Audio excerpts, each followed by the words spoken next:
Greg Branos for the Coachspeak Index. What's up? What's going on? It's the freaking weekend. As someone who is now in prison used to sing, man, gone are those days where it was acceptable to belt out some I Believe I Can Fly at karaoke. That is no longer the case. That's all right. There's about a billion other songs to choose from. Some really cool stuff happening this week for us here at the Coachspeak Index. I teased an announcement on Twitter today that I'm hoping to be able to completely unveil in the next week or two. Very, very exciting stuff. When I first started building the Coachspeak Index database, I knew, all right? This is not Coachspeak. I knew that this would be a game changer for fantasy football. I can honestly say that that has already proven to be true. And now I plan on introducing yet another game-changing tool for fantasy. So keep your ears open, your eyes open, I guess. Keep your notifications on. Gonna be big. Speaking of game changers, the fine people at Underdog Fantasy have changed the game when it comes to best ball, aka God's game. You can sign up with promo code Coachspeak to claim a first-time deposit offer up to $1,000 in bonus cash, plus a free pick.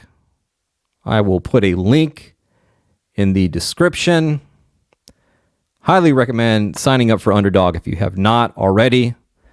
It's where all the cool people have congregated, all the best ballers, and people who like to do pick'ems. By the way, Underdog has right now a free pick on Travis Kelce, so make sure you claim that, whether or not you're already signed up. He just needs more than 0.5 total yards, which I feel like he's going to get in the NFL opener against the Baltimore Ravens. So yeah, go do that. By the way, I made a bunch of Underdog pick'em entries that pay out 4 figures if they hit. And I will be splitting that money with members of the Coachspeak Index Discord. That will be awarded through a random lottery. And you have up until kickoff of the Baltimore-Kansas City game to get into that Discord, which will automatically make you eligible for that. I mean, you'll still be able to join the Discord afterwards, but you just won't be eligible for splits, pick'em entries if they hit. When they hit, you know what? We're going to be positive. They're all hitting. We're all going to make us some money. It's going to be banger time in the wallet department. Yeah, get in the Discord. I mean, that's a good enough reason to get in there, but the best reason to get in there is I'm doing all the dirty work for you. I'm watching every press conference from every head coach, every offensive coordinator, every general manager, and then I write down all the important stuff that comes out of that, and I place it directly into the Discord. So what you see on Twitter from the Coachspeak Index is just a very small percentage of the important notes that are actually taking place in those press conferences. Get on in there. We would love to have you.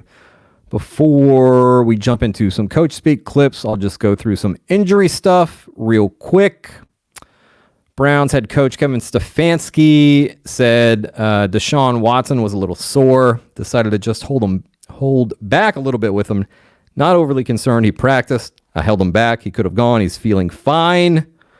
Stefanski has a 90% reliability rating on injury Coachspeak. I expect Deshaun Watson to be fine week 1. Bills head coach Sean McDermott was talking about the possibility of wide receivers Curtis Samuel, who's dealing with turf toe, and Marquez Valdez-Scantling, who has a neck injury. Talked about the possibility of them suiting up in week 1. He said, I feel like those two, from what I've heard so far, have a real good chance of being back, just not committing to it yet, just because it's the human body. What a great quote. Just because it's the human body.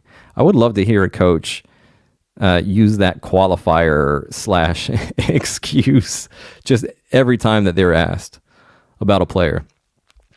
Raiders head coach Antonio Pierce was asked whether he expects Brock Bowers to play week 1. Bowers dealing with a foot injury. And Pierce said, yeah, I feel really good about that, to be honest. Pierce has a 60% reliability rating on injury Coachspeak. Not great. That is a low sample size, but he has been more reliable when expressing a high level of confidence. For instance, on December 8th of 2023, he was asked about the prospect of Max Crosby playing through a knee injury, and Pierce said, without a doubt, yes, sir, I feel good about it. And then Max Crosby suited up that game. Finally, Jets head coach Robert Saleh says that Mike Williams, the receiver Big Mike, will be available week 1, but he will not be 100%.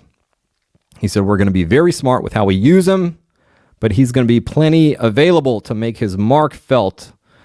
Saleh has a 40% reliability rating on injury Coachspeak.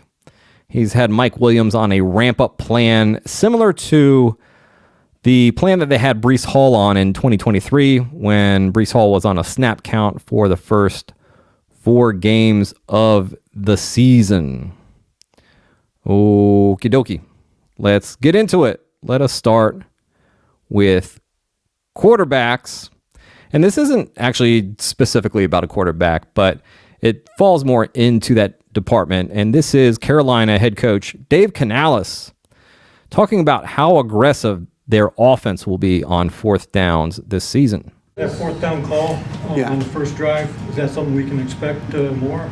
In those situations, yeah, there's some situations where we feel like this is 100% go for it. George Lee's giving me that information on 2nd down. If we gain X amount, be ready for 2 downs here. That's really valuable for a play caller because I have to have a mindset of how can I use this 3rd down in regards to knowing I'm going to have 1 more.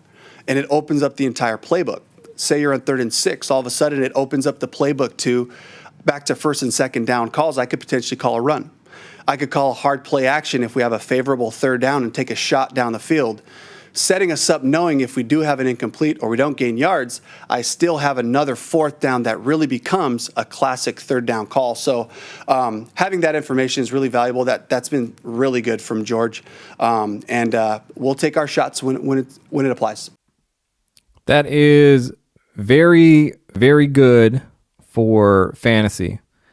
Teams that are aggressive on 4th downs. That 4th down that that was being referenced, by the way, that was a 4th down that Carolina went for in their preseason finale. It was a 4th and 3. It was on their opponent's 46-yard line, and it was the very first drive of the game.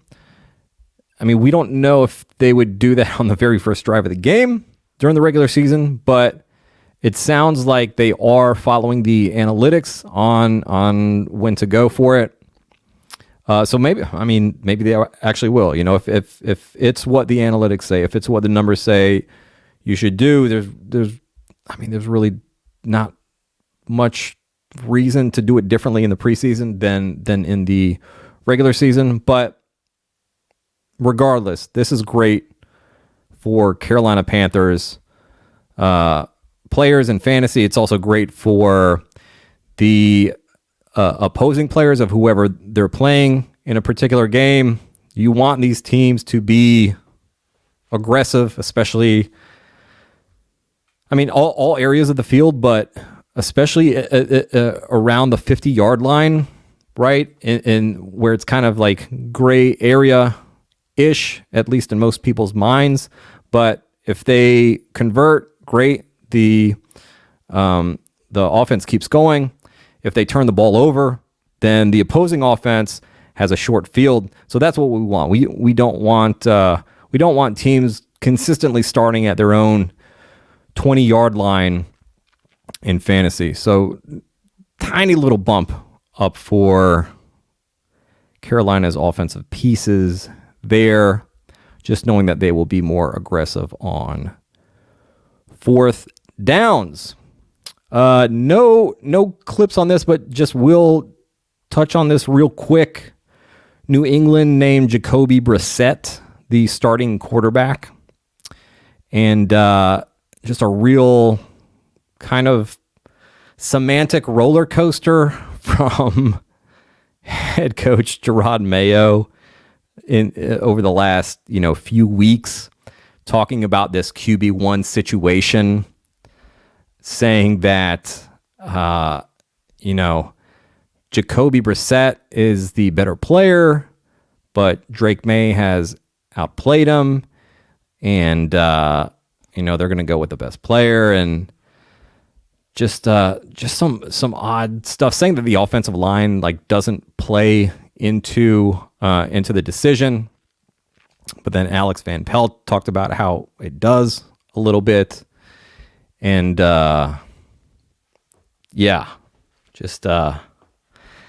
don't think it's going to go well. I don't think it's going to go well for Jacoby Brissett. He does not have the skill set, because this is a bad offensive line. Everyone's saying you can't put Drake May behind this offensive line. But the thing is, Drake May has the tools, and we saw this in this last preseason game. We saw this in the preseason, where when the pocket is collapsing on it, he has rushing ability, and he has awareness where he is able to get out of that. We saw him convert I think it was like a 3rd and 14, picked up a 17-yard gain with his legs. Jacoby Brissett does not have that in his bag, at least not even close to the level that Drake May does. So when the pocket's collapsing, when guys are getting to him, it's he's going to take a beating. And I believe Drake May starts by week, I'd say 5 or 6. Really rough schedule starting out for New England. They opened the season as nearly double-digit dogs to the Cincinnati Bengals up in Cincinnati.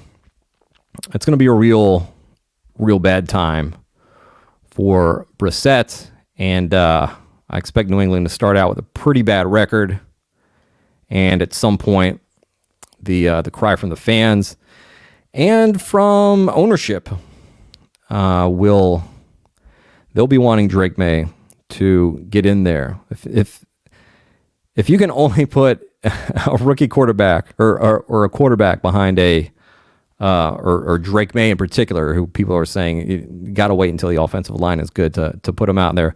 We could be waiting quite a while. Even if they use a first round pick on on an offensive lineman next year, there's no guarantee that works out, right? I mean, they could try to spend in free agency.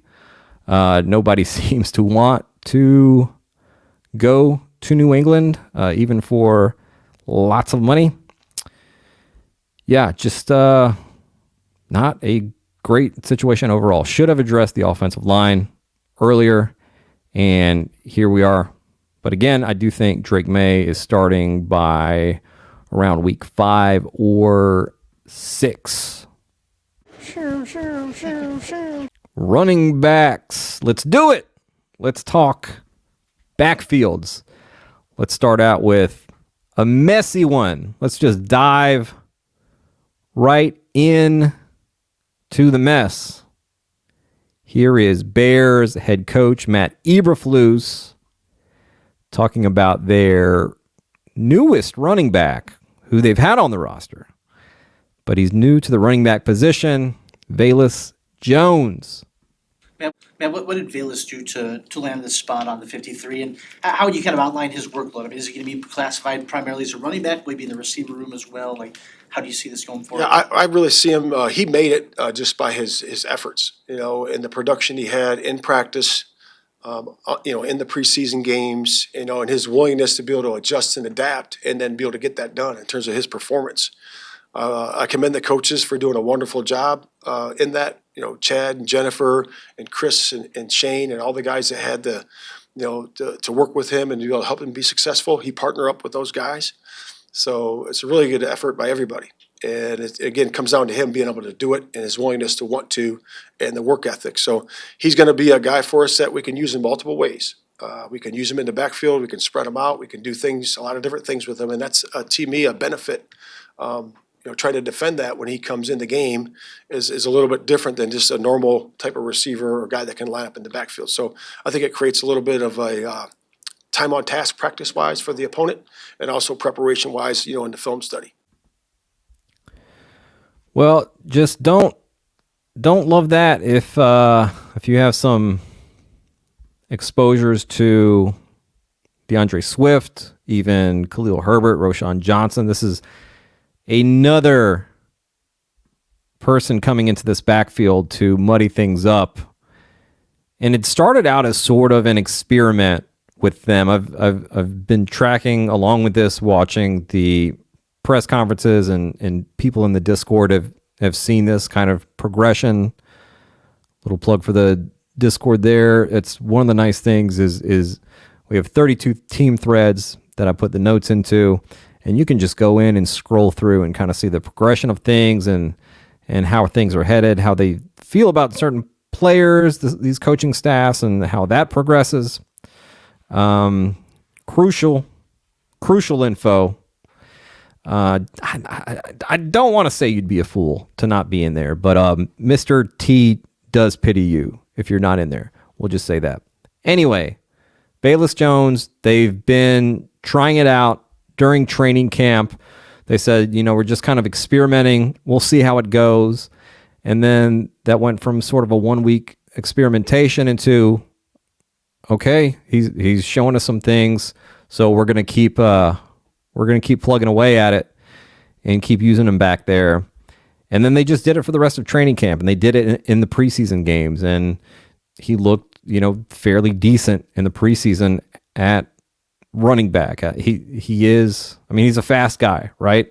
He is, I'm not going to say electric with the ball in his hands, but he definitely has some juice. And this was already a situation, kind of murky backfield there with DeAndre Swift, who they paid a lot of money to. But, Eberflus has always embraced this sort of hot hand philosophy with running backs. DeAndre Swift, not really like a hot hand runner. Very, very inefficient. And it's tough to be a hot hand when you're inefficient. He's also not their goal line guy. He's a pretty terrible short yardage runner. So those situations will lean more towards Khalil Herbert and Roshan Johnson. And Khalil Herbert is the best pure runner on this team. He's just very, very good. Good vision, good at making people miss.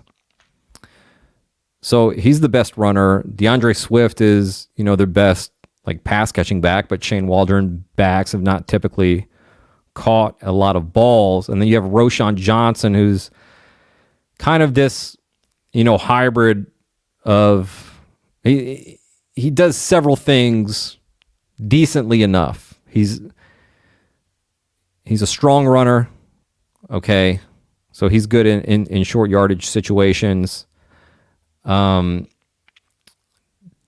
have great vision. Looks honestly like he could lose about 5 to 10 pounds and if that would help him gain a little explosiveness, because he does look a bit mired in the ground at times, and he's okay catching the ball as well. He's no DeAndre Swift in that department. But then you have Velus Jones now, who has this background as a wide receiver. So, okay, now he is also a receiving option out of the backfield. And he's also taking touches. And then Caleb Williams has rushing ability of his own. So there's just it's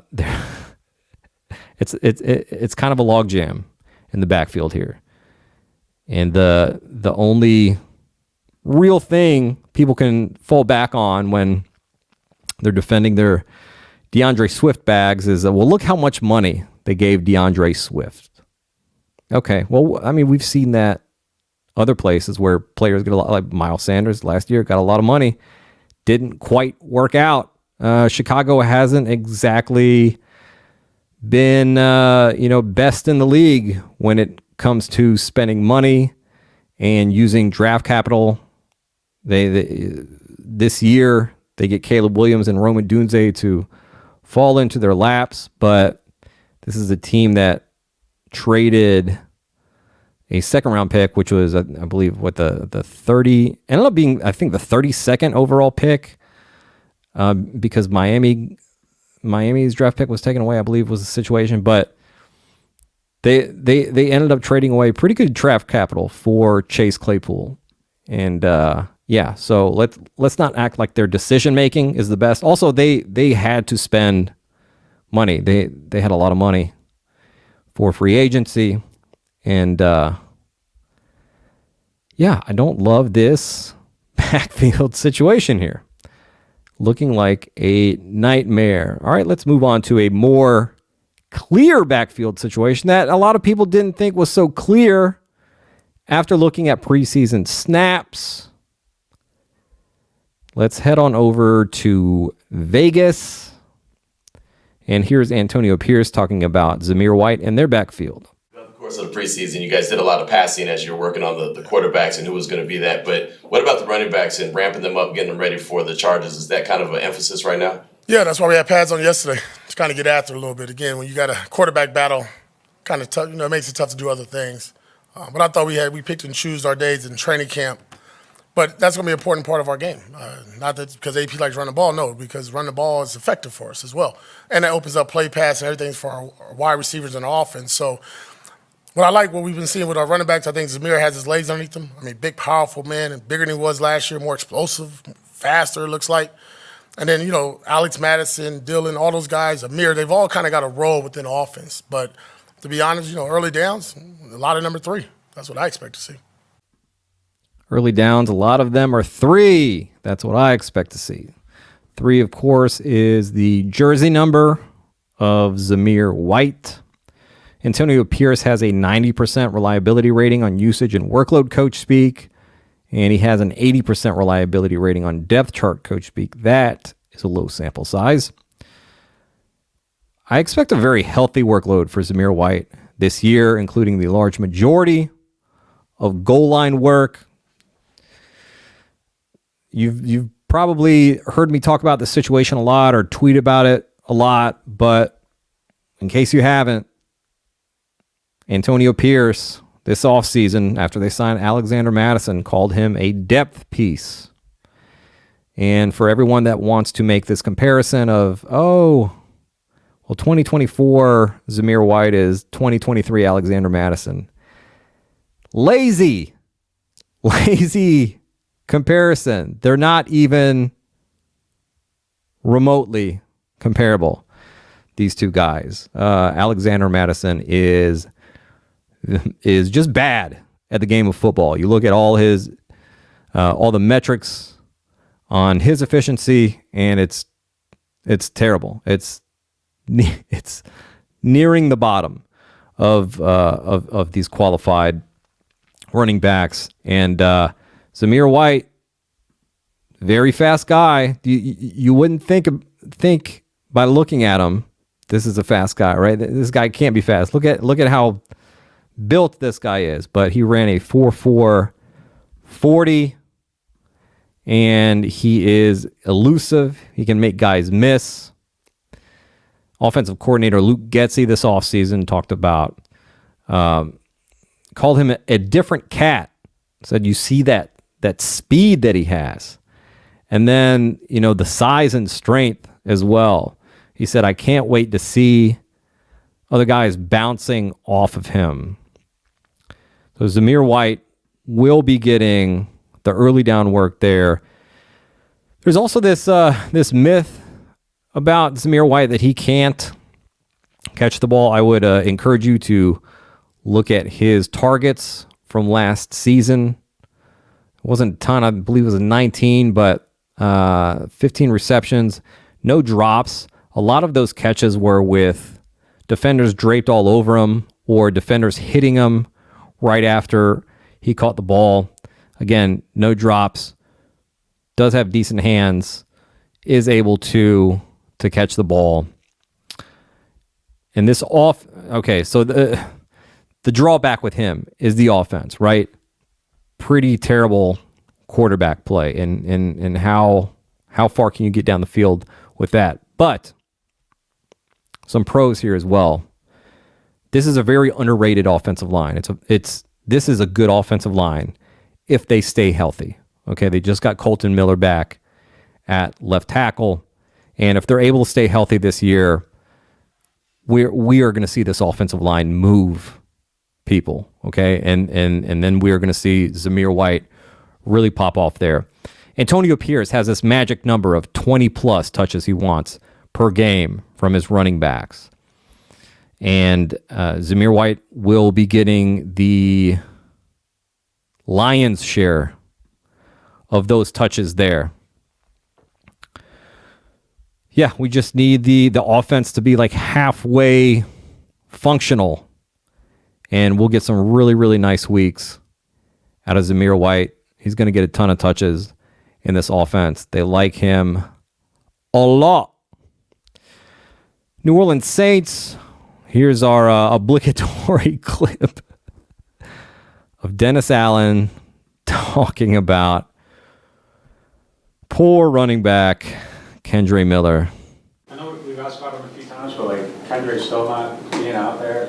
How do you weigh what you've seen in the past versus not really seeing anything right now? Well, look, honestly, I can't. I get that question a lot. I don't. All I can go off of is what I've been able to evaluate, and quite frankly, since we drafted him, there hasn't been a whole lot of new information other than what I've seen, what I saw on the college tape, because he hasn't been available, and so, and for whatever the case may be, but it's hard to make that.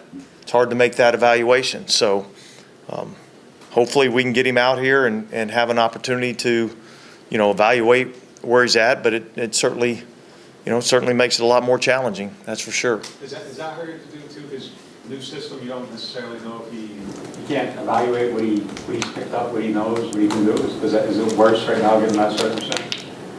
Yeah, I got no idea. Yeah. Right? We've been. I think he injured his hamstring in the first individual drill of training camp, and I haven't seen anything of him. So he's talented. I know he's talented, but I don't know if he can learn the system. I don't know if he can pick up the system because I haven't seen him out there. So,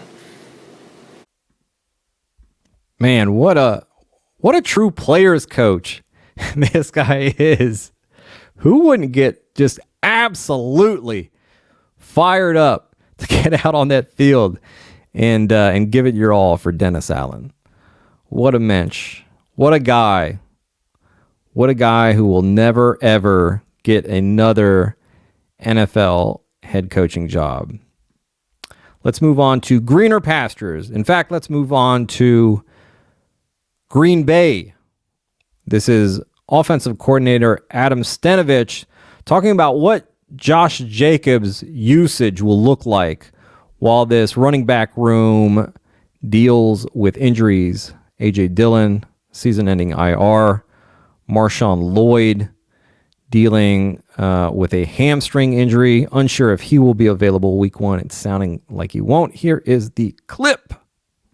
What do you, when you're looking at your running back situation right now, Matt told us that you guys had a pretty good idea of how you wanted to use Dylan, so it's a bummer not only personally, but what you had planned for him. You got a rookie who missed a huge majority of camp, and you've got Emmanuel, and you got the guys on the practice. How do you not overuse Josh, even though he's a high-volume guy, when you're in kind of the predicament you're in? Yeah, that's the one thing about Josh, like you just said, that's nice, is he's been in those roles where you can really lean on him in the run game and everything else. He's used to that. But yeah, you just got to be smart with it, kind of play it by ear and make sure you're not overusing him too much early. Emmanuel's played, so it's not like we're putting in a guy that hasn't done anything. And then you just take it week by week and kind of see what the situation is with the running backs, with the health of the room, and, you know, just go forward week by week. Don't really look too far into the future.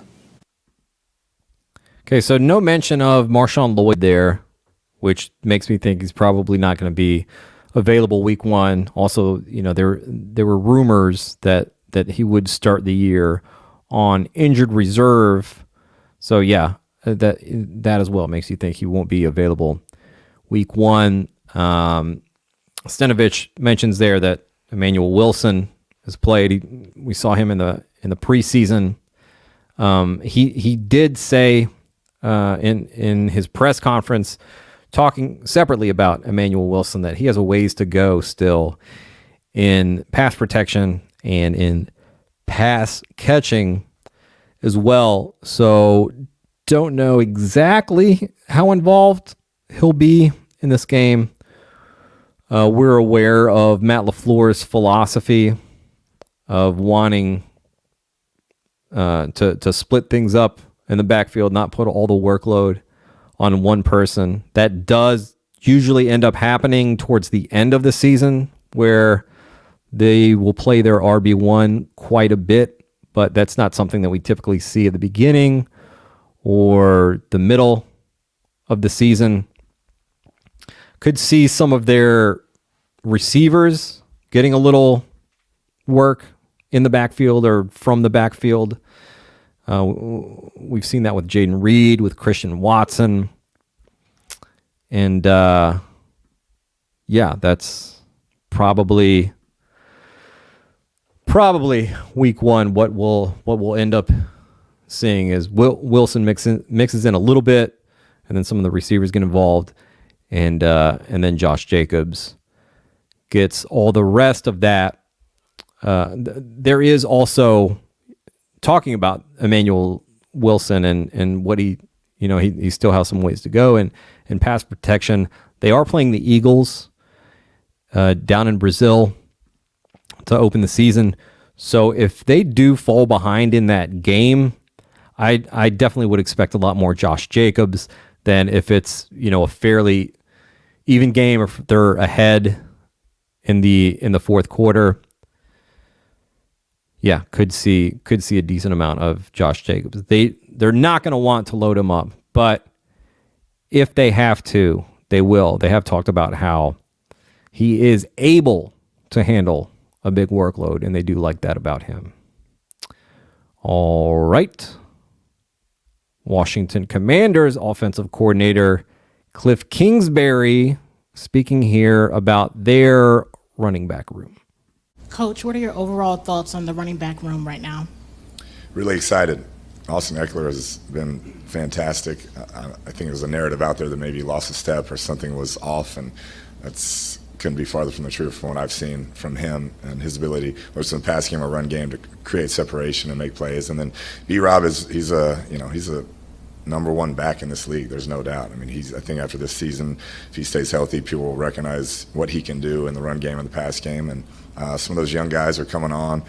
And then to have Coach Lynn coaching that room, working with those guys, who's been a head coach, who's been an offensive coordinator, it's been fantastic to watch that group grow.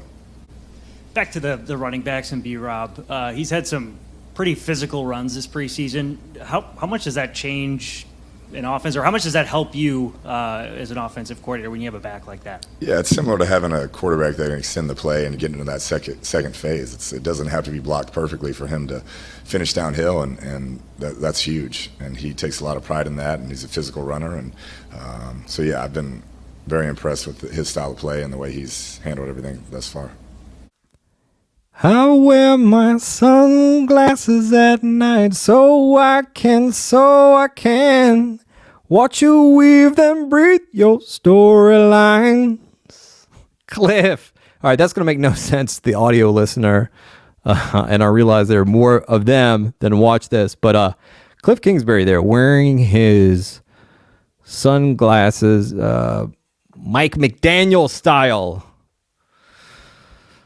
Just watch out if you're walking behind Cliff Kingsbury, because this man is dripping, and you will slip in the drip.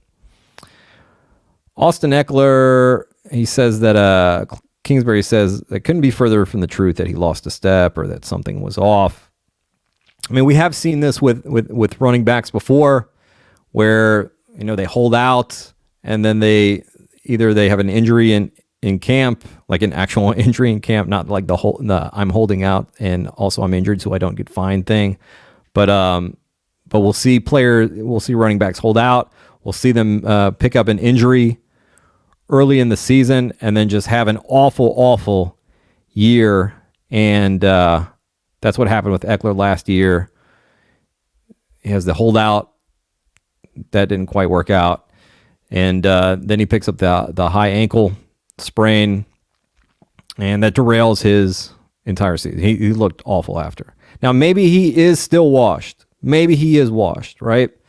He is an older guy. He's been in the league a little while, and he's getting up there. But I mean, this is a guy who definitely takes care of his body, and maybe there's still a little something left in the tank. He falls pretty far in drafts and in best ball drafts. And this is a situation where I don't have him that highly ranked, but if he ever falls, a round or so past ADP, and it makes sense kind of with the build that I'm doing, I'll mix some Eckler in there in PPR formats. But yeah, fully expecting Brian Robinson to be their RB1. Just a good runner. Just a good running back. And he has underrated pass catching abilities.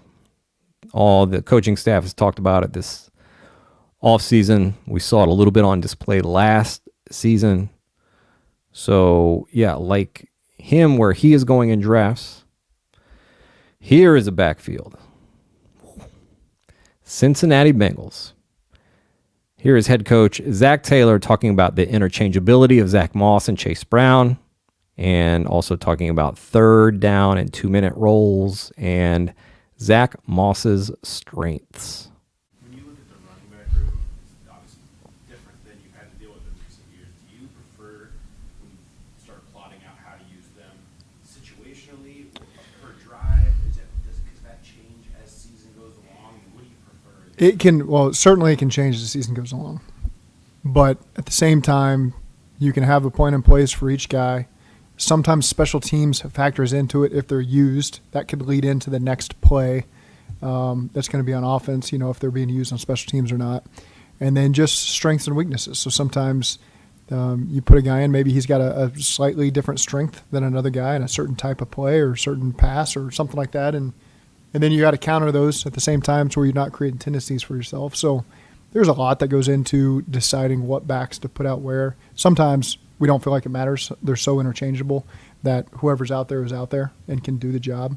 And then sometimes you're putting a name on the call sheet and you're calling out the name to make sure you have that person in there. But just talking about our first 2 backs, they're very interchangeable. They both high degree of confidence in every facet of the offense. And so I think that's a really good thing for us to be able to have that balance and not be concerned about who's doing what, because they can both do things really well. Specifically with 3rd down and 2-minute, do you prefer to have one guy just because stuff in protection as the game goes on, it's helpful to have those reps all staged together? I prefer to have confidence in multiple people to do it. So I think that's where you just want to have confidence in guys. Now, what you're saying about one guy being into a rhythm of different pressures. Now, those are conversations we're having with the backs the entirety of the game, and offensive linemen, tight ends, and quarterbacks. So everyone's a part of that. So I don't think it's as critical that one guy is getting all the pressure looks. It's, again, you want to have confidence that multiple guys can do it, and so they can be in there. I think there's a lot of them. I think he does a really good job in the gun as a runner. You know, he's got a long history of that in Buffalo and Indy. So his vision in tight areas and being able to maneuver to put backers in tough positions and set up his linemen, I think has been really good. Great acceleration forward, great lateral quickness. He can finish off runs. He's a physical guy that way. I really like him in protection as well. He's got great protection knowledge, great awareness in the pass game of where to be and how to fit in the spaces with the checkdowns, and I think it's been really important to him. I'm sure it's always been that way, but that's what I've noted. You make a coaching point, you know, whether it's Justin or Pitch or myself, and he's going to do it the way that you want it done. And I think he's got great chemistry with Joe as well, which is really critical for our running backs to have great chemistry in the pass game. And with the little communication that happens pre-snap to be on the same page. So I've seen all that from Zach and been really pleased with that over the course of camp. All right. Sounds like a pretty split backfield here. They do trust Zach Moss quite a bit. We've heard them say for months now how they knew what they were getting with Zach Moss, and he's been everything that they expected him to be. They trust him. He's always in the right places, doing the right things. They trust this guy quite a bit. I think he will get the majority of this split workload. The majority sounds weird. I think he'll get a bit more than Chase Brown will get. Chase Brown, they've said that his role will be expanded, and Zach Taylor has an 85% reliability rating on usage and workload Coachspeak. I do believe that, but you know what, Chase Brown just I just don't believe in the vision. Okay, and not the Bengals' vision of Chase Brown, but Chase Brown's vision as a runner, which kind of makes sense when they talk about him. They talk about him as sort of like almost a change of pace guy, but somebody that's bringing some juice into the passing game, which could prove to be some high value touches there. We've all seen the one clip of Chase Brown from last season, and the Bengals pass quite a bit. I believe they topped the league in passing rate last year. So, you know, being a receiving back in that system could work out. I think Moss probably holds the goal line role there as the goal line back. But we'll see how it shakes out. It's not like Chase Brown is some small guy. He's about the same size as Zach Moss. So, you know, he could be given the ball near the goal line, but again, just like doesn't have great vision. You see him get hit in the backfield trying to kind of manifest things, and that just I have real concerns. I have some real doubts, but maybe he'll prove me wrong. And I know a lot of you are very in on Chase Brown, and I mean, he's a bit of a mystery box because we didn't see a ton of him last season. It's just, I mean, when the biggest selling points are things like, oh, this guy could handle a big workload because he handled a big workload in college. Like, okay, yeah, can he do something with that workload? How good is he with that workload? And it just, I just don't see him as a top back in this league. I'm not sure I see him even as an average back. You look at the rushing grades that he has, and they're it's not pretty. Okay, it's not. In fact, I'd say it's ugly. It's I would not date his PFF rushing grade. That is for sure. Let's move on. Houston Texans head coach DeMeco Ryans talking about Joe Mixon's abilities in the passing game. Saw Mixon make some plays in the pass game. What do you think about his ability as a back to make plays as a receiver? Yeah, Joe as a receiving running back, that's what sets him apart. Everybody understands the running game, how physical he is, and how he's able to gain yards. Even when it's not blocked well, he can still gain yards. But he has really good hands out of the backfield, and he's a guy that if it's not open down the field, we can take the ball down, and he's a reliable guy who can get us explosives in the passing game as well. They are very excited in Houston about Joe Mixon. And by they, I mean this coaching staff, D'Amico Ryans, offensive coordinator Bobby Slowick. I mean, every time they're asked about him, they just light up. They can't wait to give this guy a big workload in Houston. And not the greatest running back in terms of efficiency, but he got a lot of volume in Cincinnati, did well with that. And it looks like he's going to get a lot of volume in Houston. And they have a very good offense. This offensive line, quite good. Hopefully they stay healthy this season. And then they have the best wide receiver trio in the league with Nico Collins, Stephon Diggs, and Tank Dell. They have last year's Rookie of the Year quarterback C.J. Stroud, who lit the NFL on fire in 2023.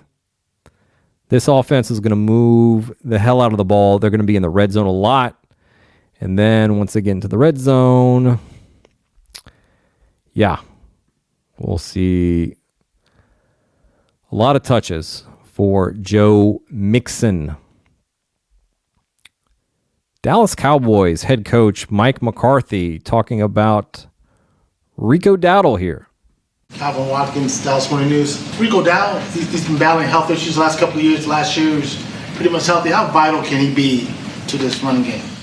I mean, he's going to have opportunities, and we tend to forget, Rico's, I thought he was an excellent special teams player too. So, he'll have a lesser role in special teams just because of workload. Focus, but yes, he's a complete running back. Plays all three downs. I think his pass protection from his rookie year to now is, it's become one of his best assets. Well, you certainly like to hear that. Improved in pass protection, one of his best assets now. So that helps you stay on the field on all three downs. And Mike McCarthy says he's a complete running back now. He plays all three downs. Now, that doesn't mean that he is going to play all three downs. He's not going to be on the field every single down for the Dallas Cowboys. They've talked about how they want this to be a running back by committee. They brought Ezekiel Elliott back. They just signed dusty-ass Dalvin Cook to their practice squad. And I imagine he'll make his way onto the 53-man roster, see a little bit of work. But, I think Rico Dowdle leads the Cowboys in rushing yards this year, probably touches. I'm not sure how the goal line stuff will turn out. I'm guessing that will go more to Ezekiel Elliott. But if we get goal line touches for Rico Dowdle, I mean, my God, his ADP right now is just an absolute steal. Things are looking very up for Rico Dowdle bags. Okie dokie. How about Cleveland? How about the Browns? Here's their head coach, Kevin Stefanski, talking about Jerome Ford, and also just a little clip of why he thinks running backs never entered the NFL as good pass protectors.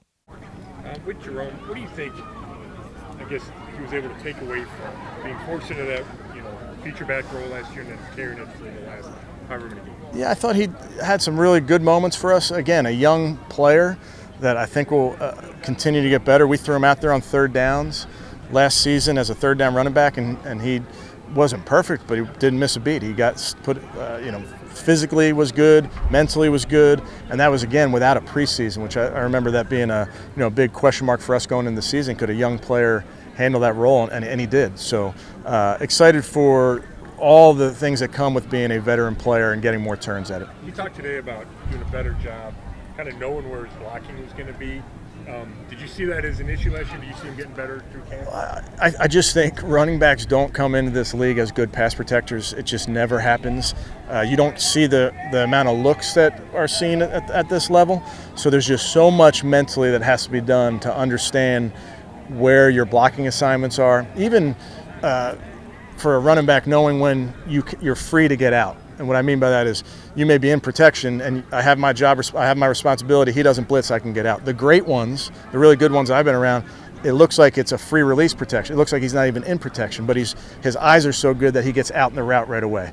Those are the type of things that I think you see young players getting better at as they get older. All right. Do I say all right at the end of it? I feel like I do at the end of all of these. But, all right. Jerome Ford, really interesting pick for fantasy. This is a guy who they did not trust in short yardage situations last year, and especially near the goal line.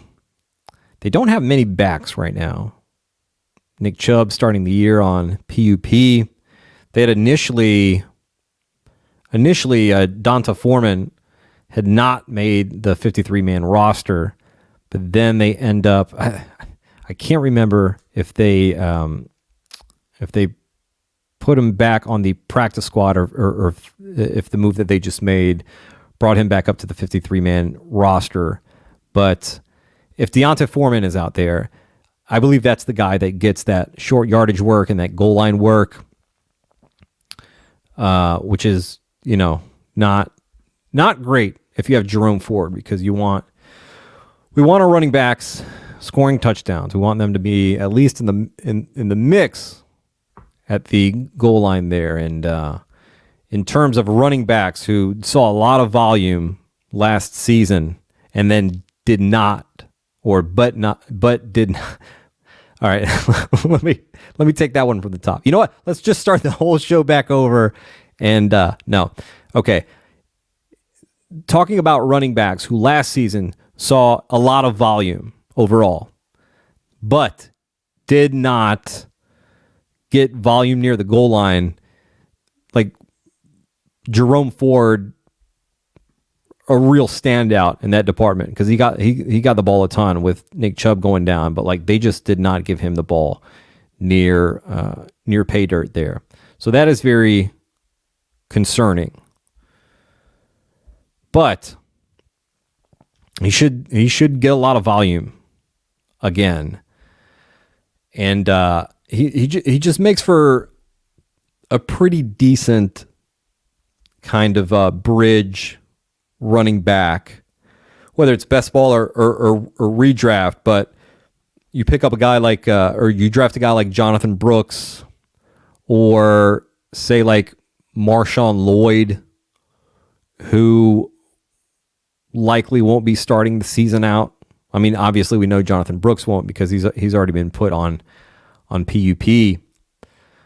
But yeah, just a decent little bridge option. But then once Nick Chubb comes back, then he's like really not getting goal line work, and he's seeing just less overall volume. And I just feel like that's a real problem for best ball, because I want guys who are going to be viable, who are going to be very live to play a lot and score a lot of points in those playoff weeks. And Jerome Ford likely would not be in that mix of players. Now, here is a situation where people on Twitter just absolutely lost their minds is when Rams head coach Sean McVay said that running back Kyren Williams would be returning punts. I'm going to play you this clip of McVay, and then I'll play you a clip of offensive coordinator Mike LaFleur talking about it. But here we go, starting off with McVay. Zach Thomas and Xavier Smith seem to be two guys that performed well with their opportunities. What was the rationale for not having them on the 53, and what were kind of some of the other tough decisions that you had to make with that roster? Yeah, those were two tough decisions. You mentioned it. I thought, starting with X, thought he did a really good job, continuing to improve. The thing I think he can be proud of is he's really improved. He's done a really good job. I thought he showed well in terms of his decision-making, his ability to field punts. Kyren Williams is going to be our punt returner.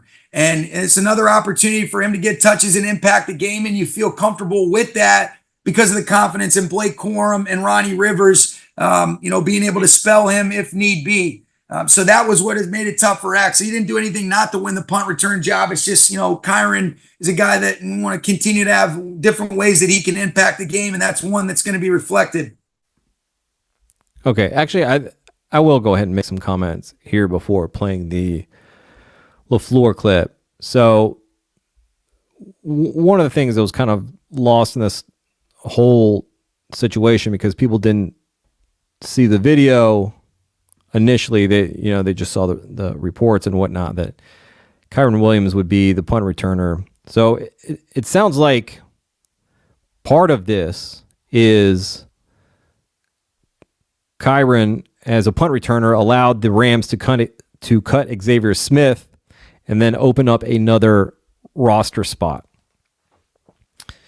Kyren Williams returned punts last season, okay? And then they took him off of that. And part of the reason is that they did not trust anybody else in that backfield. In the case that Kyren Williams got hurt, we saw them cut ties with Cam Akers. We saw when Kyren Williams went down and went to IR for 4 weeks, that they didn't go to Zach Evans. They brought in Darrell Henderson off the street and Royce Freeman, and it was just Henderson and Freeman. And McVay is, talked about when Kyren Williams came back, just how different the offense was with him, just night and day. And it's all about trust for McVay. This is part of the reason why they just traded Ernest Jones, is McVay has this very, very, very high standard for players both on and off the field. So trust is very, very big to him. Trust off the field and also trust on the field when we're talking about, just actual football. There's a line in there that's very, very big. And there are several lines that play well for Kyren, of another opportunity to get him touches and impact the game. But McVay says, so they have guys behind him that they can trust now. And we've heard this throughout training camp about Blake Corum, that they think he's very mature as a rookie. They like him a lot. He didn't play in the preseason. McVay said Blake Corum and Ronnie Rivers being able to spell him if need be. Now, this lines up with what general manager Les Snead said about the Blake Corum pick this offseason, where that pick was really just about making sure we don't totally run Kyren down. This whole, you know what? I'll play this Mike LaFleur clip, and then I'll get back into it. I don't want my blood pressure to go too cray-cray here. Sean told us yesterday that Kyren's going to be returning punts for you guys this year. Any concern on your end about possible injury? Anytime you can put the ball in a guy's, a playmaker's hands, you're going to be happy about it, So if 23's touching the ball, it's good for the Rams. So you don't hold your breath at all when that ball is in the air? And I always hold my breath when the ball's in the air and a kickoff or punt, no matter if, I was with Devin Hester in 15 and you still did it, but when it gets in their hands, a lot of things, a lot of good things can happen. So, and Kyren's a guy that this whole organization can trust, and that's such a trustworthy position to be a punt returner or a kick returner, but really a punt returner. And, so you do that for the betterment of this organization. Yeah, that's a pretty big deal. Fielding punts. I mean, how many times have we seen, especially in the playoffs, high pressure situation, but every position is so important in the NFL, and we see, muffed punts or just bad decisions in fielding punts in terms of, okay, you should have let that one go. You should have actually caught that one and should not have let that one go. And Kyren Williams is a guy that they trust to do that. They trusted him last season to do it, but they could not let him continue doing it because there is that chance that somebody gets hurt on a punt return. It's a small chance.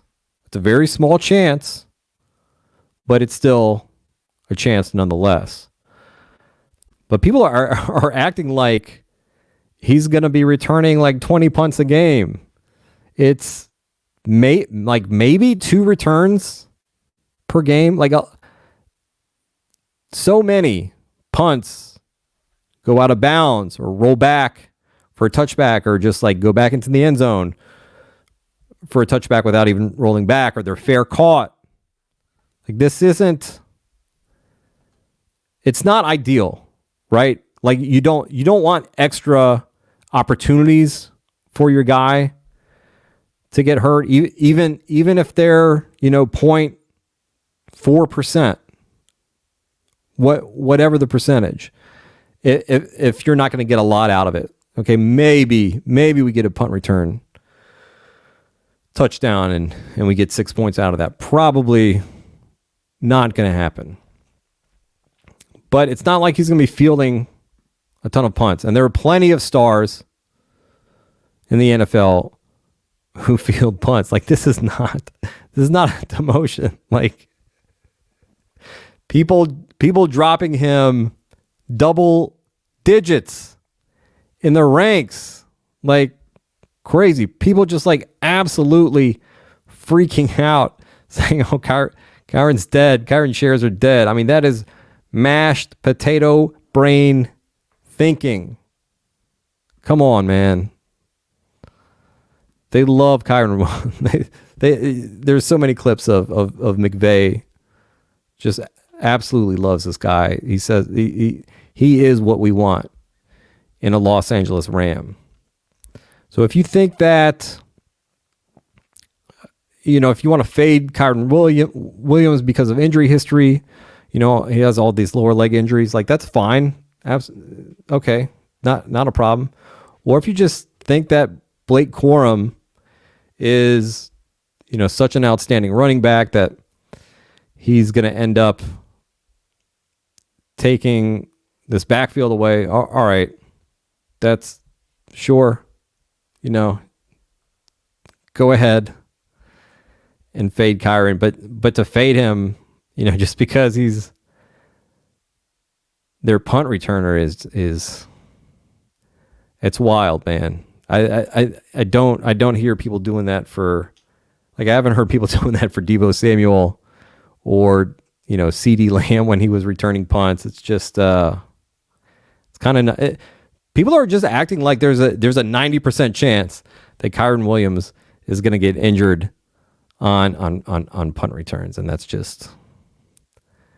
crazy stuff, man. Let's not freak out over every single little piece of news, and let's not grab onto something and freak out without like the full context of what was said. And then when the full context comes out, we're take locking. It's not that bad. Okay. Oh, we're going back into ASMR.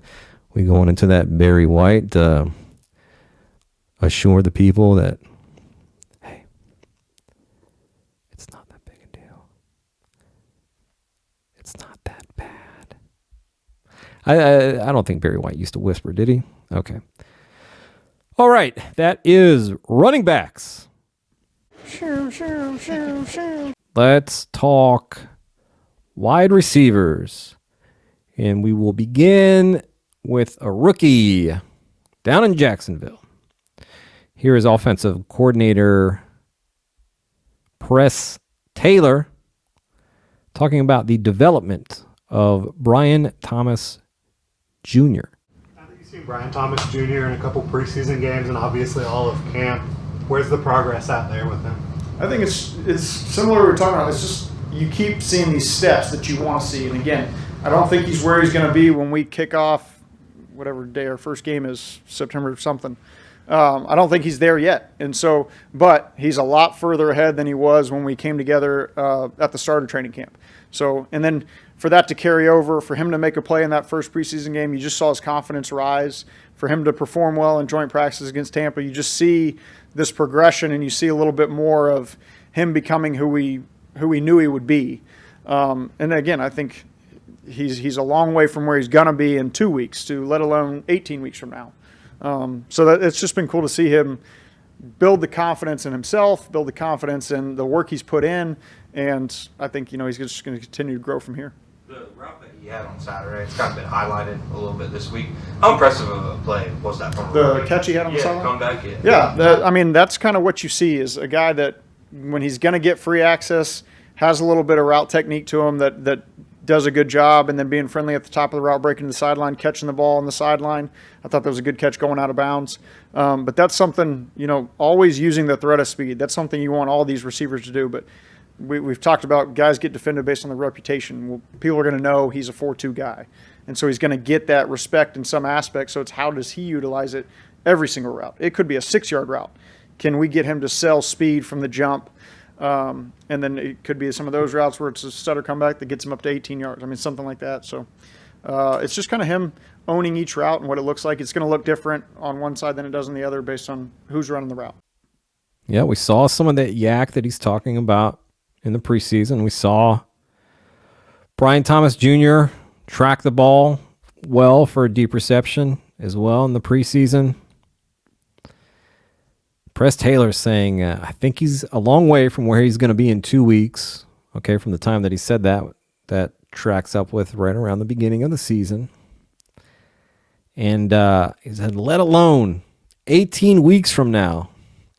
My guy, that's the fantasy playoffs you're talking about. I like it. I like it. Maybe he busts. Maybe he busts. Maybe he does. We've seen it before. But if Brian Thomas Jr. hits, I mean, this is just such a perfect situation for him in Jacksonville with Trevor Lawrence, who likes to slang that thing. Could see a lot of moonshots to Brian Thomas Jr. and like that's not all. That's not all the types of looks that he's going to get. He's going to get that streaking over the middle stuff that we saw in the preseason, where he can catch the ball and use that 4.2 speed to his advantage to just pull away from the defense there. I want to be in on him. And you know what? I am in on him. I'm in on Brian Thomas Jr. For the record, bookmark it. You bookmark this. Print it out. Play it on a loop in every room in your house all season. So you don't forget Greg Branos, creator of the Coachspeak Index. He's in on Brian Thomas Jr. Head on over to Detroit. This is Lions general manager Brad Holmes on Jameson Williams. Staying out of trouble, but has there been anything else coming into practice, facility early, working extra, any examples you could give us? Oh yeah, just you could clearly tell he's put the work in, and he's been working even harder, and it means something to him. I mean, this kid loves football. I mean, he loves football, and I think it's very evident in the results that you saw this training camp, that the work that he's put in, just like Ray was saying, the route running, everything, just him working with L, working with golf, just doing all those things in the off season and preparation. He's got some good guys in that room, obviously.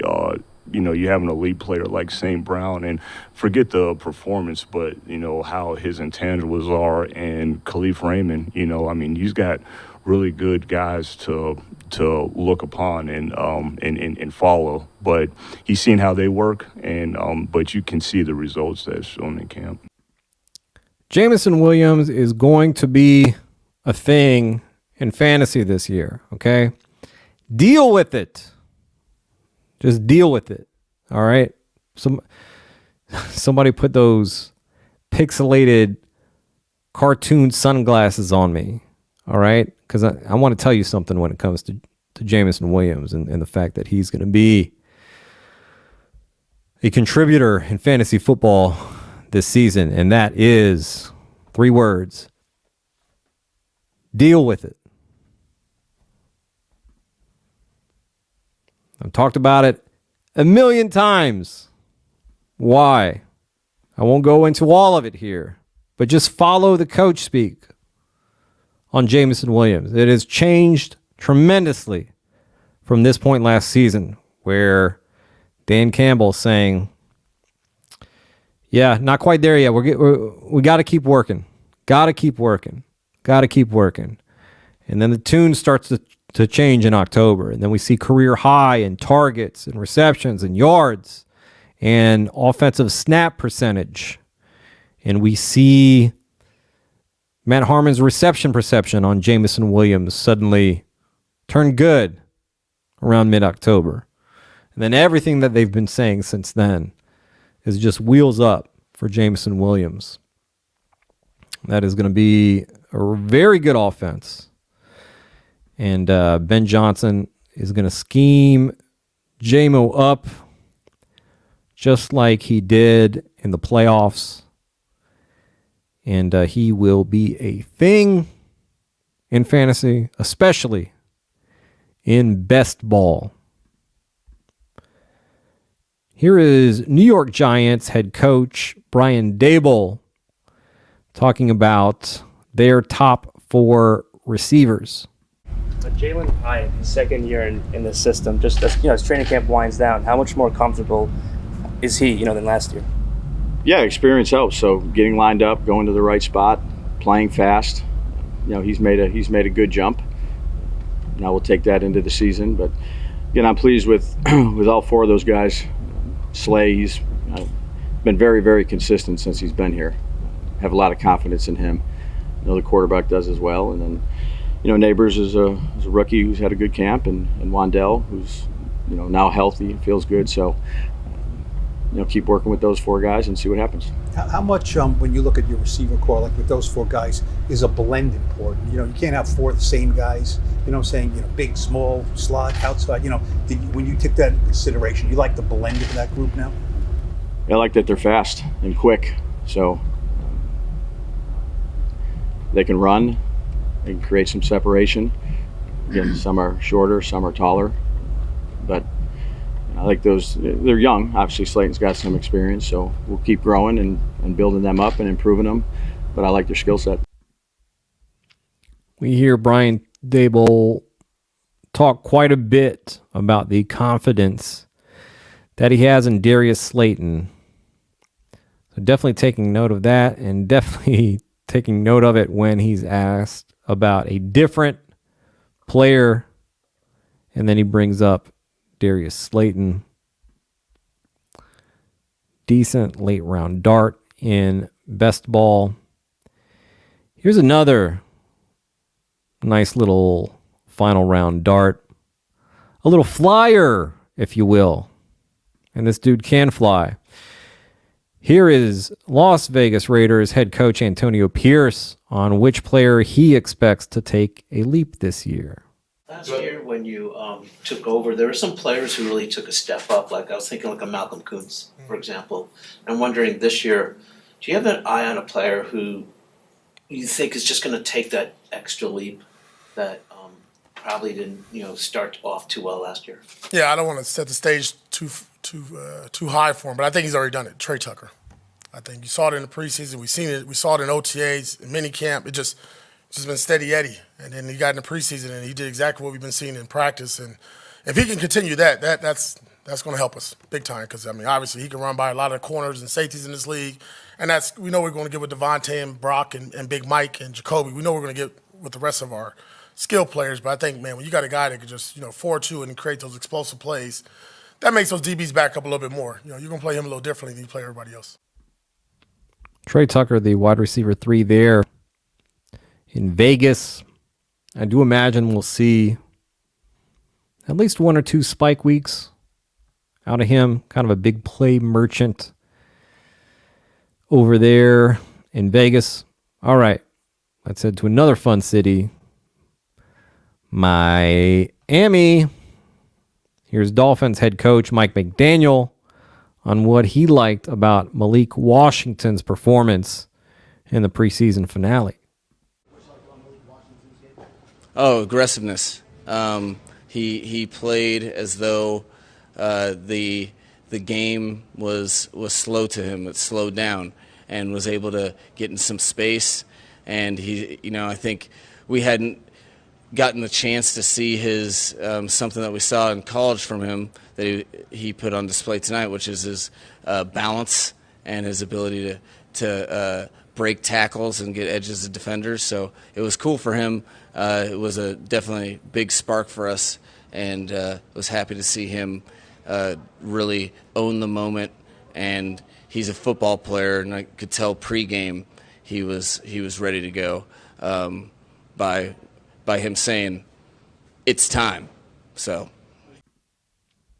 I've been talking up Malik Washington for months. Been talking about him. And this runway is really opening up for him. Odell Beckham Jr. starting the year on the PUP. So he's going to be out. Jalen Waddle dealing with an injury. Tyreek Hill dealing with, I believe, a thumb injury.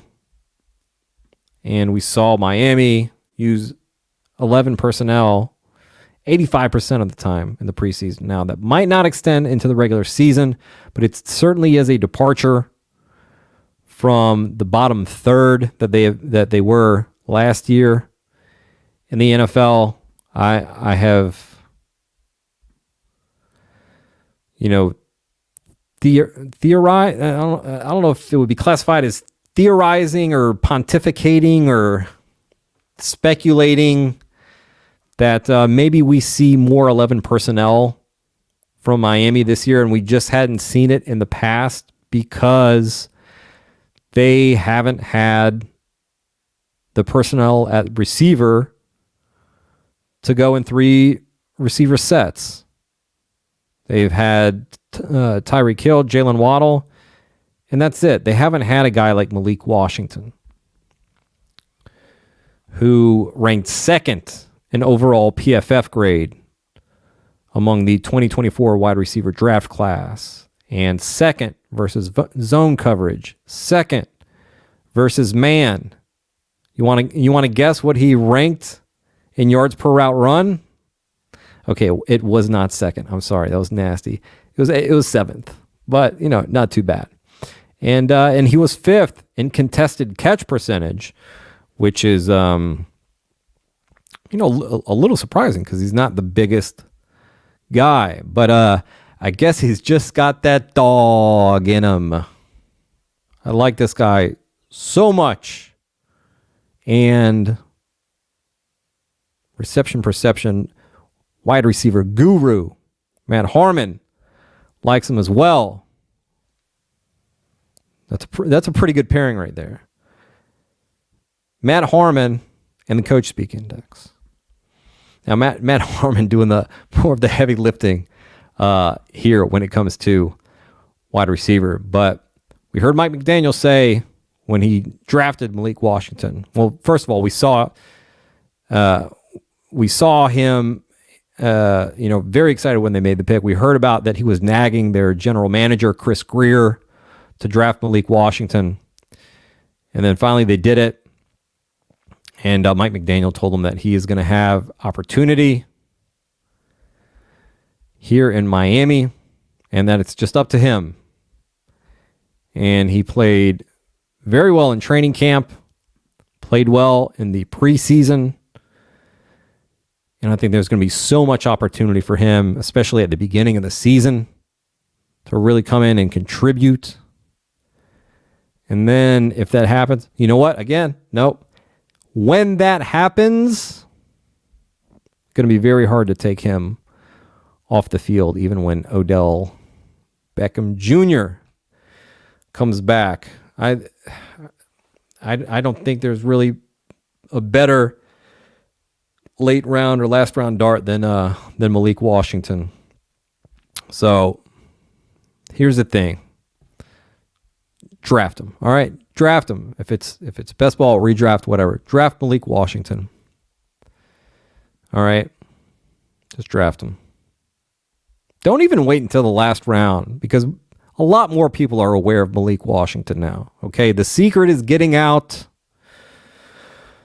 We have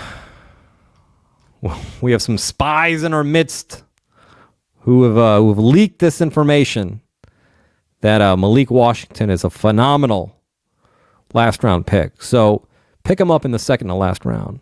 Or if you got some real sharp people in there, if you got some red badges, take him in the third to last round. Feel like you'll be able to get him there. All right, let us wrap up wide receiver with Baltimore. And this is General Manager Eric DeCosta talking about Rashad Bateman. When you were deciding to make Rashad Bateman a part of the team's future and you were evaluating what you thought could make him a success, how much of that comes down to chemistry with Lamar, and how do you think they can continue building that? It's just really an opportunity, for him to show what he can do consistently. I think a big part of that is him staying on the field, playing, catching the ball. He runs great routes. He's tough. He wants to be good. He has the talent to do it, and he needs the opportunities. And half of that is really getting the opportunities. The other half of that is staying healthy and being the best he can be. But I am very bullish on Rashad. I've said that repeatedly. It was a no-brainer for us to extend him, to give him the chance to be what we all know he's going to become. He is a great kid, an awesome guy. I love having him here in the building. He's got a great opportunity, and I believe he's going to show the fans this year what he can be. Eric DeCosta, not the only person who was bullish on Rashad Bateman. I am as well. Back, I believe it was February, Ravens head coach John Harbaugh was asked, who do you expect to take a leap in 2024? And he said Rashad Bateman. Okay, he could have said any player. He said Rashad Bateman. And he's gone on throughout the offseason, along with Todd Monken, the offensive coordinator, Eric DeCosta, the general manager, saying that Rashad Bateman is going to be very involved in the offense this year. He's going to get a lot of catches. He's a good wide receiver. He's had some unfortunate breaks not go his way as far as injury is concerned. Last year, he missed training camp, was not there for the install of this offense, could not get on the same page as Lamar. But you look at his tape last season, and this guy was routinely separating and getting open. That's what Rashad Bateman does. He's very good at creating separation.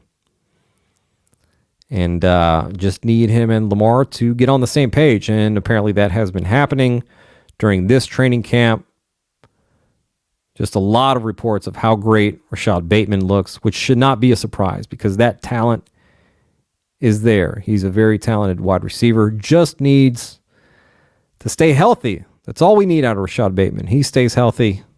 We'll have a nice, productive fantasy season out of him.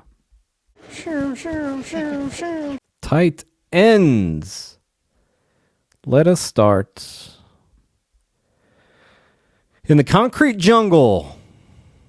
Where dreams are, where the concrete jungle where dreams are made of? Man, I don't know. New York Giants, okay? We're going to the New York Giants head coach Brian Daboll talking about rookie tight end Theo Johnson. What have you seen from Theo Johnson the last couple weeks that's allowed him to get reps with the starters? Yeah, he's, again, much like all the rookies, I would say, they're continuing to learn, how we do things.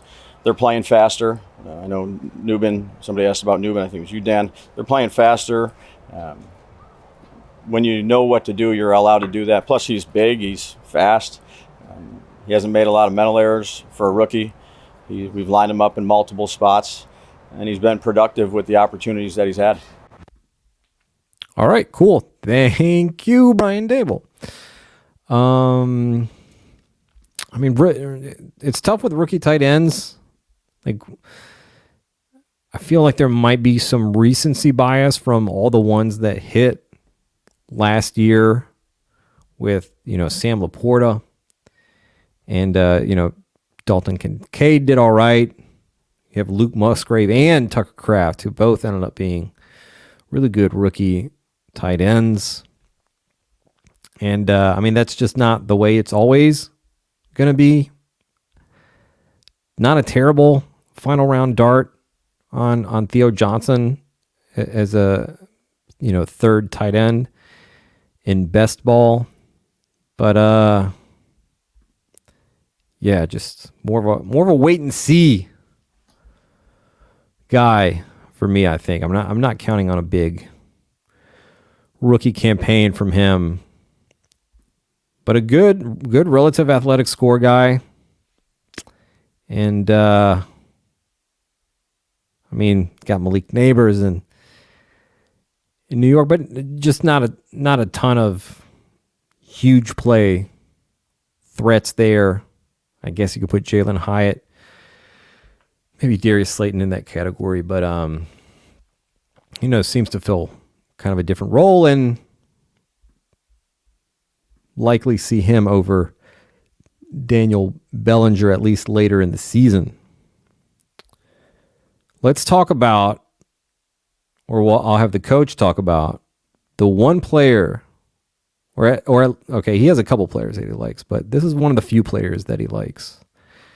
And, it's New Orleans head coach Dennis Allen with the biggest smile you've ever seen on that sweet little face, talking about tight end, quarterback, fullback / wide receiver, Taysom Hill. Taysom Hill just turned 34. Obviously, we fall asleep when we play all the different positions. And just from your perspective, the things he's able to do physically at this age, how rare is that? Just his body. Going down a slippery slope right there, but no, look, I don't know. How many football players have you guys seen that are like Taysom Hill? That do all the different things that he does. It's certainly, obviously, very unique. And I'm glad we have that skill set on our team that we can, hopefully continue to be creative with how we want to utilize him. And really, honestly, hopefully we can get maybe even a little bit more out of him than what we've been able to get to this point. There's a lot of different things that he can do. And I think I said this, probably at least a couple weeks ago, just the excitement that I have to see this player through a new lens and different things that he can do. And so I think it'll be fun to see as the season starts, the different ways that Clint and the offensive staff can utilize this player because I think he's unique, and I think the one from a physical standpoint, I don't see a declining physical skill set at 34 years old. I see still a very good skill set in terms of what he can do and how he can help us. I mean, my God, has anyone ever loved anyone more than Dennis Allen loves Taysom Hill? We heard all throughout training camp how Clint Kubiak was using Taysom Hill a lot, a bunch of different packages, a bunch of different ways. And Dennis Allen in a press conference earlier this offseason talked about, we want to use him a lot of different ways. We want to use him in the backfield. We want to use him at tight end. We want him to take snaps at quarterback. We want to use him out wide. And people were like, what? Use him out wide? And then we saw in the preseason, the Saints lined Taysom Hill up at X receiver. Wild stuff. They love this dude. Absolutely adore this guy. All right, that wraps up the Coach Speak clips. Do have a little bit of mailbag here. Got some good questions that I'll just try to kind of breeze through here. Not a full mailbag episode like I had kind of intended, but there were a lot of clips to do here. And, just a very, very, very busy time of the year for me. These are, if I said 70-hour weeks, I'd be lying because they are 80-hour weeks. It's a lot. Anyway, don't feel sorry for me. I'll be fine. This first question is from our Discord. It's from Lazarus 2K4 in there. He asks, what is your current assessment of the Green Bay running backs now that Marshawn Lloyd is starting the season on IR? Quick interjection here. He sent me this question right after it was reported that Lloyd would start the season on IR, and then we got news, I believe, the next day that he would not. Anyway, continuing the question. For those of us who believe A.J. Dillon is not good, okay, again, A.J. Dillon right after this went on season-ending IR. Continuing the question again. Should we be drafting Emmanuel Wilson in best ball? And given LaFleur's commitment to running back by committee, do you think Jacobs has a fixed ceiling regardless of who the number 2 is, or could he have more upside depending on the RB2? Great question, Lazarus 2K4. Okay, so first of all, like we said, A.J. Dillon on IR. So like that, even more important, like should we be drafting Emmanuel Wilson? I feel like there's a lot of other guys that I'd rather have than Emmanuel Wilson. He'll be RB2 for as many games as Marshawn Lloyd is not in there. But again, I expect receivers to get involved in the backfield here. And if the Packers fall behind, then we will see more Josh Jacobs than they had intended to use him in games. LaFleur is committed to this running back by committee type thing. Yeah, a somewhat fixed ceiling, but he is going to be getting very high value touches. He's a good pass catching back, so he'll be used quite a bit on third downs. He'll be used likely in 2-minute situations. And then the goal line work, very good goal line back. So he's going to get that as well. And then keeping in mind, again, what Matt LaFleur does, yes, he has this running back by committee, but as it gets late into the season and the Packers are playing in these must-win games, we see the RB1 for the Packers get a lot more usage than they usually do. Usually it's snap percentages kind of in the mid 60% range, but once it gets end of the season and they're playing must-win games, we see that go into the kind of high 70s, low 80%. And they really ride the RB1 at that point, because what they've been doing is kind of saving the RB1 up until then with this running back by committee, keeping them fresh. But they have stated, Josh Jacobs, very, very capable of handling a big workload. He was a workhorse in Las Vegas, and, he's viewed as a workhorse type back. They're just not going to use him that way, at least early on in the season. So I do think he can return some good value. I think on a weekly basis, that caps his ceiling a little bit. But once we get into the fantasy playoffs, I doubt Green Bay will have a spot sewn up, anything locked up once we get to weeks 15, 16, 17. It's a very tough division with the Lions, and now with the Bears looking like a much better roster. So I do like Josh Jacobs, especially later in the season. So if you can construct your team in a way to where you can make it to the postseason of your fantasy league, then yeah, like that. A few questions here from Twitter. Go through these real quick. At Greshland asks, what's going on in the Chargers backfield and receiving core? Very good question. Well, Greg Roman, the offensive coordinator of the Chargers, absolutely loves Gus Edwards and J.K. Dobbins. Loves both of these guys. Just constantly gushing about these two. So expect to see a lot of work from them. Now, Jim Harbaugh's depth charts, like I mentioned before, very fluid. I do think Kamani Vidal plays his way into a significant role in this backfield, and I do think by the end of the season he could be an RB1 here. Gus Edwards, 29 years old. He doesn't have the benefit of a Lamar Jackson at quarterback, this running threat who really kind of opens things up, because defenses can't kind of pack in and focus on the running back. They have to spread out because they're afraid of Lamar running. And then Gus Edwards gets these kind of easy little lanes up the gut there. And probably not going to get that with the Chargers. And then as far as their receiving core,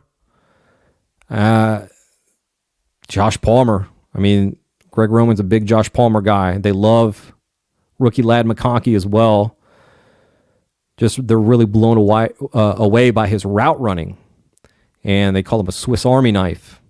So I think those two will be the leaders there for the Chargers. And then for that wide receiver 3, I mean, we know that they want to make Quentin Johnston a thing. I don't know if he will be. I think we'll see some kind of easier schemed touches for him. They like DJ Chark as well, but I'm just not a big DJ Chark guy. That guy's not very good at football. Maybe Brendan Rice becomes a thing there, but I feel pretty good that the top two are going to be Josh Palmer and Ladd McConkey.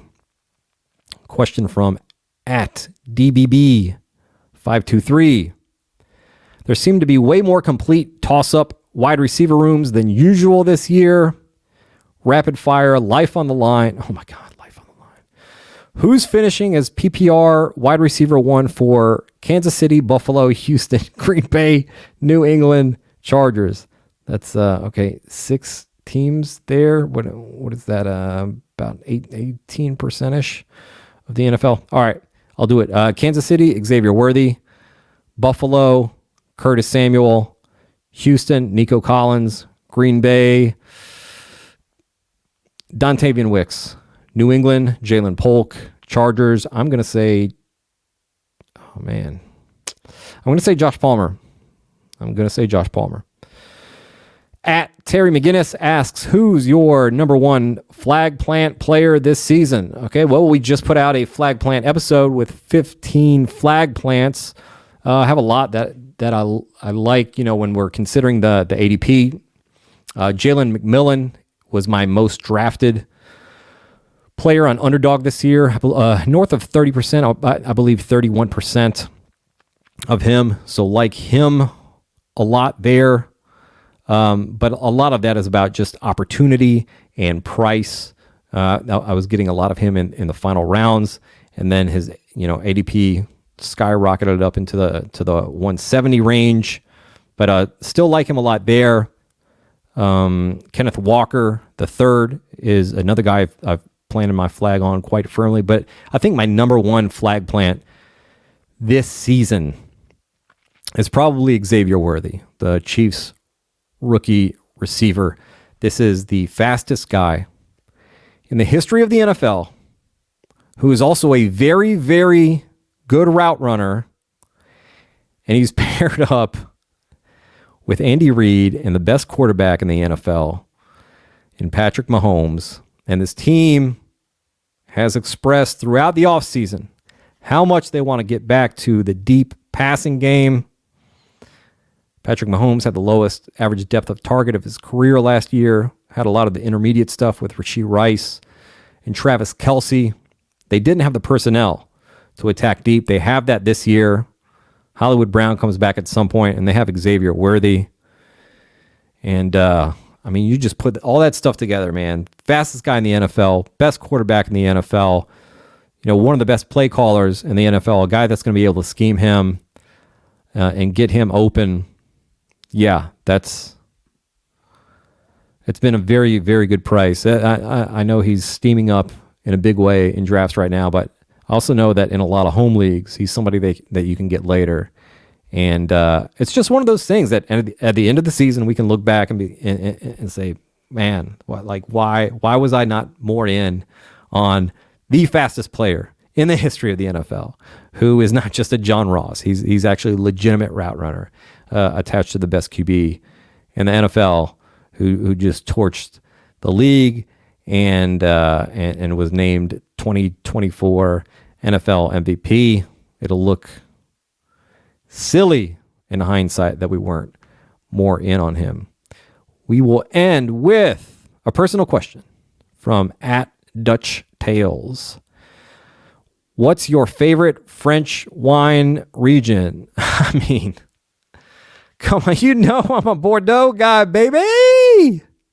Come on now. I love my Bordeaux. All right. That'll do it for the show. This is one of the great things about living in France, by the way, is I can go down to the Monoprix. Did you like that pronunciation? The Supermarché. And I can get an excellent bottle of Bordeaux for less than €5. It's crazy. All right. That actually finally really does do it for the show today. Thank you so much for tuning in. Come join us on, well, first of all, make sure you're following on Twitter @Coachspeak Index, and join us on the Discord. Dropping notes in there all day on all 32 team threads when the press conferences happen of, hey, here are the most important takeaways from the press conference. And it's, it's just like such valuable information in there. I think that's it as far as the plugs. Just you know what to do. Let's not play these charades. All right, like, comment, rate very highly, 5-star reviews saying nice things and how it's, it's a great show. It's a #1 show. It's a real #banger time. We're bringing it back. We're bringing banger time back, guys. You thought that was just a 1-episode thing? You are such a silly person to think that would just be one thing. It's banger time. All right, we did it. We banged it out. Like, comment, subscribe. Man, I feel like I'm forgetting one thing. No, it's fine. Subscribe. All right. Do that. You can write it off on your taxes. I believe that's not financial advice, but I heard some rumor out there this year that there's going to be like a new box on your tax forms, and it's did you subscribe to the Coachspeak Index?